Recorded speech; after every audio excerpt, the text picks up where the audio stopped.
Welcome to the Whiskey Vault. Rex. I'm Daniel. Whiskey Kirkland. Man, we've been rocking the Kirkland recently. Well, you know, we're working through, so Ron Liebman. So this is from Ron Liebman. Ron Liebman, you magnificent bastard. Fight. So he sent all the Kirklands. We're fine.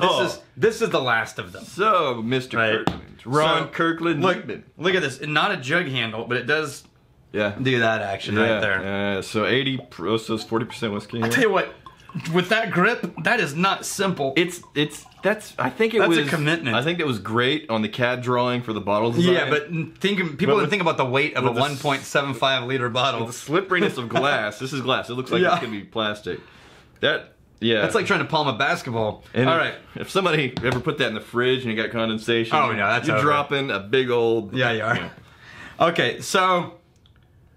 Okay. Oh, Hold. that is musty, like malt funk. He was taken aback. I was drawn in. Really? Yeah. The malt funk drew you in. I'm drawn. He likes the funk. He likes the funk. Yeah, dude. I'm sensing a new song. It's a theme song. it's like that hay funk. Mm-hmm. Oh, it is. It's definitely malty grain funk. Yeah, You know what? If there are people, and I get this. I like the agricultural. There are people who really hate Monkey Shoulder because Monkey Shoulder has that funk. Oh, okay. Right? Yeah. If you don't like that, you're gonna hate this. Because take that funk and then add a sherry cask finish to it. Yeah. And that's what you're getting. It's this candied funk. And there's a vanilla in there. It's like that hay agricultural musty bit with this vanilla, candy vanilla. And if I'm not mistaken, this is Alexander. Yeah, it's Alexander Murray. Huh. Ooh. Yeah, it's pretty watery. It's watery, a little too sweet, and then the funk. See, That is again, weird as I don't think I'm getting as much of the funk as you are. No, you're not. I'm getting more of the vanilla and like this just watered down sugary layer on top of that vanilla. Yeah, okay, so Relatively simple, but you know what? I think this would be an amazing. there is a sherry cask thing whiskey though. for Cocktails. Yeah. Yeah, I agree with A bucket of the Kirkland low proof whiskey if you're making some cocktails, blended scotches. This is going to be the sweeter end of the spectrum, the more desserty, fruity flavors. Yeah, but look, I'm saying, for the price, you can get same volume of a bottle in Cutty Sark. Okay. Right? All right. And I think Cutty Sark is a superior whiskey. So, do we know how much this giant bottle is? Yeah, I gotta look it up again. The thing about Costco is we can't sell those in Texas. So let's see. Gold medal. Kirkland. No, hold on. What is the Beverage Testing Institute? Dude, the 1.75 liter is $22. This is $22? Yeah. This is an amazing price point. $22. Hold on. I'm not telling you to buy it, but I'm saying that's almost $10 a bottle. I'm saying No, that's less. I'm saying that the blended Scotch whiskey, 80 proof. Now, question, because Kirkland's has several different releases. Yeah. Scotch. How do you know? I don't know. No one knows. It's blended. So the Cutty Sark is $20 a bottle. It's double. Cutty Sark is double that. Double the cost. Yeah. Okay. I think. But is it double good? Like we said before. Yeah. No, it's like 20% better. 20 to 30% better. It is a little bit better. Yeah. 20 to 30. More fruitiness. Mm-hmm. Yeah. A little more real depth, smoke. More depth. More character. Yeah. But so if you ever tried Cutty Sark thinking, that's got some character, I need something with less character, then Kirkland Blended Scotch is tier 1. boy, have we got a bottle for you. Oh God! You know what this is? It's the wino's drink. This is. You just want something to go down. Yeah, it's just like so effortless. Oh God, yeah. Like somebody that fancies themselves a whiskey enthusiast. They're like, yeah. They're gonna. I'm reading a book right now that was pretty bored. I was reading a book right now that's published in the '80s. But really quick, and it's a detective book. But it's not that the flavors that are there are bad. They're nice flavors. Yeah, They're just really dialed down. It doesn't actually taste objectionable. Right. It's just so boring. Yeah. Okay, so I'm reading a book right now published in the early 80s, and the one of the whole premises of how they catch this guy is because this guy is drinking a fancy scotch and he's poor. Okay. Right? He's poor. Why is he drinking fancy scotch? That doesn't line up. Right? That's one of the things that gives them a clue on where they need to head. Right. You know what the fancy scotch is? Dewar's White Label. No joke. I almost wanted to go look up prices of Dewar's White Label in the 80s. Right. So earlier... I absolutely love the way, in the vast majority of scenes you'll see in TV and film, like a fancy CEO is bringing in these people, and it's like, this best whiskey in the world. Scotch. Single malt. That's right. I have a comment that's in this thematic. Yeah? I didn't even realize that. Second comment. Okay. Yeah. Well, Paul Hammer Jr. Anybody else like watching movies with a thematically appropriate beverage? Yeah, right? I like to watch movies based on Scotland with Scotch. Yeah. Early England with mead or stout beer. It's hard to get mead. Ireland with Irish, Western or American type films with bourbon, French films with cognac, etc. That's fun. Doesn't that sound cool? Yeah. I like that idea. I would need to drastically increce my at-home collection. Yeah, no kidding. I could cover about 2 countries. Ireland and Scotland. So we were talking about earlier that right now, when the camera was off, right now we've been saying that toast, that ending toast, here's to fighting, stealing, and drinking. Yeah. When we first came up with it, or you guys came up with it, which is like 2.5 years ago? Yeah, it's a modified version of a very old, I believe it's an Irish toast. It is, yeah. And we shortened it a little bit and rearranged things for flow. But at the time, I remember it being hard to remember what's in order, don't get it wrong, we're trading it back and forth. Jason Fisk. Yeah, that's right. Jason Fisk. We're trading it back and forth, but then it became easy. You just remember it, right? Yeah. We've now been saying it so long, the words don't mean anything in my head. I'm going phonetically for rhythm. And so when I was shooting with Zach, if he got the timing different, I had a hard time remembering the next phrase. Because here's the fighting, stealing, and drinking. Yeah, he goes, here's the fighting, stealing, and drinking. I'm like, if you drink, may you drink with it. Yeah, but it's just phonetics, right? If he got the speed and the phonetics different than I was used to, I froze. I'm like, wait, the next one is if you fight. I had to think of the words. If you fight me, okay. Yeah, if you steal, it's like saying A, B, C, D and figuring out something alphabetically. You have to like sing it in your head. Wait, there's not a letter called Elementa? No, Elementa. No, that my kids did think that. Did your kids ever think that? Elementa. It's Elementa. No. My kids go to school. But this reminds me of it. I was in Belgium at a folk festival. Okay. Because I heard that Van Morrison was playing. Yeah. So we took trains and then hitchhiked to this field in Belgium. Mm-hmm. And no one around us, we were on the front of the stage, no one around us spoke English. We were trying to talk to people waiting for the show. Everywhere, no one spoke English around us, which I found was pretty rare in the area, actually. Van Morrison comes on. For 2 hours, everyone around me sings every word of every Van Morrison song. In English.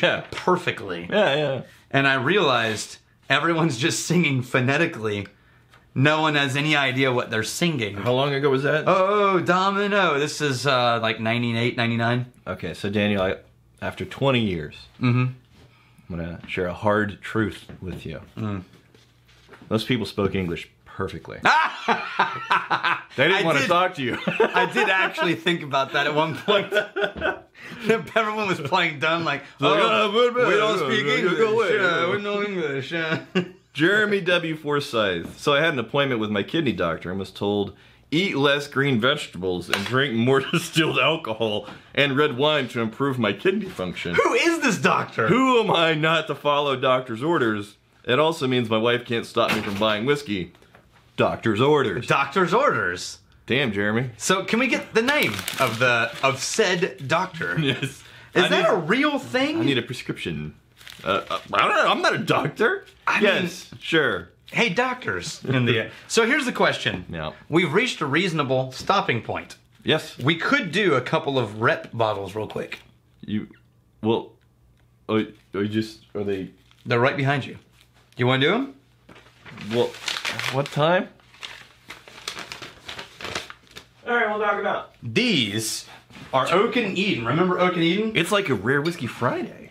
These guys were in Texas. Oh, yeah. Oh, Canadian, guys, right? They have the stave in there, or the Now, yeah. there it So is. this is Joe. There's a wood. There's a wood. Yeah, this is Joe Spiral. Gildenzoff. We'll talk about the spiral in a second. Yeah. This is Joe Gildenzoff, who's he's- one of the owners. He's a. And he sent this to us. He said, I don't need you to review it. I'm not looking for you to be on the channel. I just wanted you to have these bottles. So that was kind of nice. But now we're reviewing it. He's still a. He's still a rep. And he awkward. And it's guild. If they're a rep, they don't get magnificent bastard, dude. Because they're. But so. Okay. All right. So here's the thing about this: that before we pour it, I'm about to pour it. I'm gonna pour one of each. Yes. This whole spiral thing. Sure. I looked it up. I've heard a couple people say, "Oh, I think it's just a gimmick," including our people. Right. Now, the definition of gimmick Right. does not have positive or negative connotations in the generic first description. Okay. It simply says a device used to promote or sell something. Okay. Yeah. Right? Sure. Now, it immediately is followed by synonyms of things that are like trickster And shady and Right. right. Now, is the spiral a gimmick? I think in the negative connotation of the word, no, but it's sort of in the blurry area. There's only one question that matters to me. Does it change the whiskey? Does it change the whiskey in a noticeable way? Yes. Okay. So I would say that in the bottles, what I've had is, when I got it from him, Right. and I try what I know he started with, Right. because it's a lot of it was MGP, Sure. or other, right? It absolutely. We should talk about this. No, whoa, hang on. I'm going to whiskeys. explain more though. It absolutely, no matter what. Hey, I'm letting you mute. You should give me a little grace here. It absolutely, no question, it changed the whiskey. He's letting me. Did it change it for the better? He thinks he's letting me. Who knows, right? I did also find, and here's why I think it has impact. I had one of his original bottles in my house, and it was about half empty. Okay. And I had it for over a year. And when I went back to try So it... wait. So how well do you know this guy? just through Vault and the campus and the whiskey industry in Texas. Okay. Right.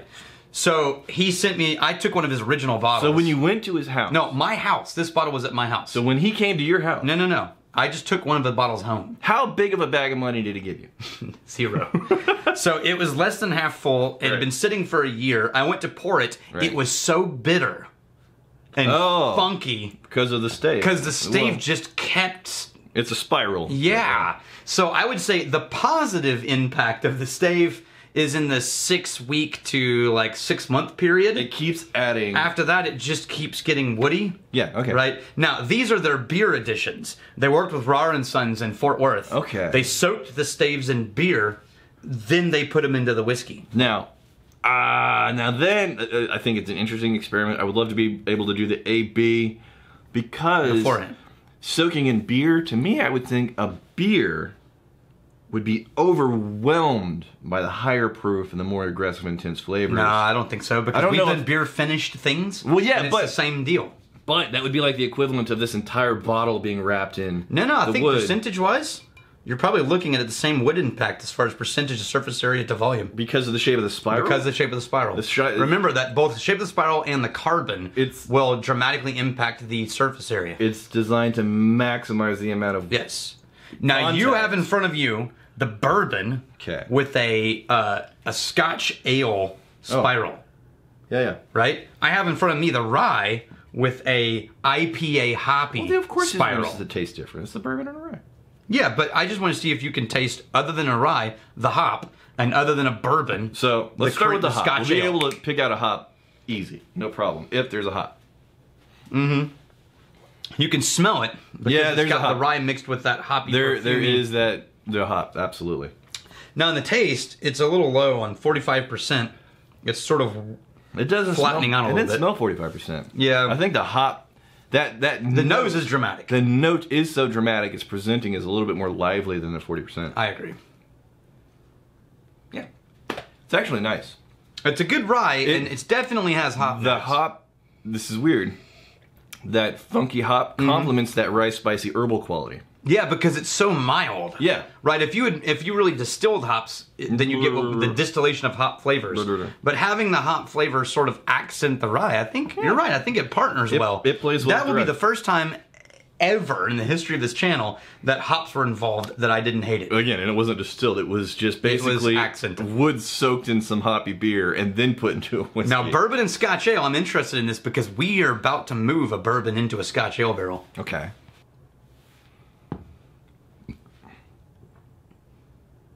It takes the classic bourbon. I can't figure out what it's adding to it. I was looking for a creamy kind of note. No, I'm getting creamy. And it's sort of there. I'm getting, what is this, a wicker cream? Yeah, but the bourbon's like so woody. It's like a wicker cream. Yeah, the bourbon is still so woody that it's hard to... Wicker cream, and then you get the caramel and the vanilla from the bourbon. And Joe, Joe.